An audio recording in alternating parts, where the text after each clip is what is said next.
Welcome to sister official. இன்றைக்கி ஒரு முக்கியமான இன்ஃபர்மேஷன் பற்றி தான் இந்த பதிவில் நம்ம பார்க்க போகிறோம். அது என்ன அப்படின்னா, இந்திய தேர்தல் ஆணையம் தமிழ்நாட்டில் இருந்து மட்டும் 70 லட்சம் வாக்காளர்களை நீக்கப்படுறதா ஒரு அதிர்ச்சி தகவல் வெளியிட்டிருக்காங்க. அதை பற்றின மொத்த இன்ஃபர்மேஷன் தான் இந்த பதிவில் நம்ம பார்க்க போகிறோம்.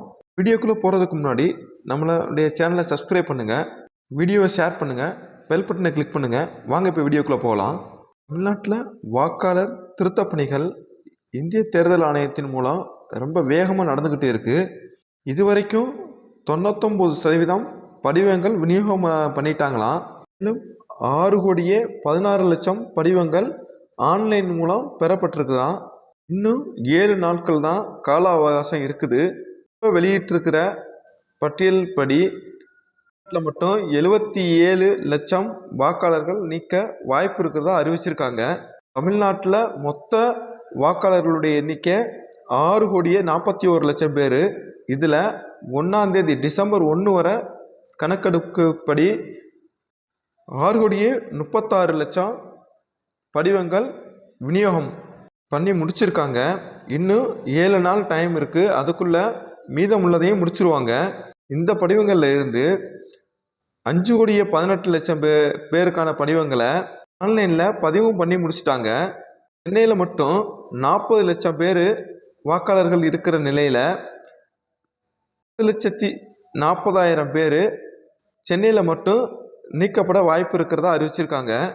இதில் உயிரிழந்தவங்க 25,72,000 பேர் அப்படின்னு அறிவிச்சிருக்காங்க. தொடர்பு கொண்டு ஃபார்மை கொடுக்க முடியாதவங்க 8,95,000 பேர் அப்படின்னு அறிவிச்சிருக்காங்க.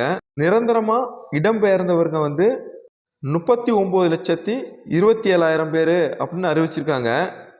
2 இடங்களில் வாக்காளர்களாக பெயர் உள்ளவங்க 3,32,000 பேர் அப்படின்னு அறிவிச்சிருக்காங்க. இந்த லிஸ்ட்டு படி தான் 27 லட்சம் பேர் நீக்கப்பட வாய்ப்பு அப்படின்ற மாதிரி அதிர்ச்சியான செய்தி வெளியிட்டிருக்காங்க. வருகிற 11/12/2025 வரைக்கும் தான் இந்த ஃபார்ம் விநியோகம் பண்ணுறதுக்கான கால அவகாசம் கொடுத்துருக்காங்க. 12ஆம் தேதியிலிருந்து 15ஆம் தேதி வரைக்கும் வாக்காளர் கணக்கீட்டு படிவத்தை ப்ரிப்பரேஷன் பண்ண போகிறோம் அப்படின்ற மாதிரி அறிவிச்சிருக்காங்க.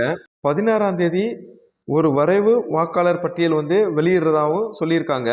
பட்டியலில் ஏதாவது கரெக்ஷன் இருந்துச்சுன்னா நம்ம ஜனவரி 15, 2026க்குள்ள நம்ம ரீகரெக்ஷன் பண்ணிக்கிறலாம் அப்படின்ற மாதிரி அறிவிச்சிருக்காங்க. பிப்ரவரி 7, 2026 இறுதி வாக்காளர் பட்டியல் வெளியிடுவோம் அப்படின்றதையும் அறிவிச்சிருக்காங்க. எனவே இந்த அப்ளிகேஷன் ஃபார்மை எவ்வளோ வேகமாக ஃபில் பண்ணி கொடுக்க முடியுமோ ஃபில் பண்ணி கொடுங்க. அது எப்படி ஃபில் பண்ணுறது அப்படின்ற பதிவு நம்ம சேனலில் இருக்குது. மாதிரி ஃபில் பண்ணி கொடுத்தவங்க நம்மளுடைய ஃபார்ம் சப்மிட் ஆயிடுச்சா அப்படின்றதையும் செக் பண்ணி பார்த்துக்கிறங்க. அதுக்கான பதிவும் நம்ம சேனலில் இருக்குது. இன்னும் 1 வார காலம் தான் கால அவகாசம் இருக்குது. அதனால் யாரும் மிஸ் பண்ணிடாதீங்க. பதிவு பிடிச்சிருந்தா லைக் பண்ணுங்கள். இதில் ஏதாவது சந்தேகம் இருந்தால் கமெண்ட் பாக்ஸில் தெரிவிங்க. நம்மளுடைய சேனலை சப்ஸ்கிரைப் பண்ணுங்கள். இந்த பதிவை ஷேர் பண்ணுங்கள். தேங்க்யூ ஃபார் வாட்சிங் வீடியோ. Thank you friends.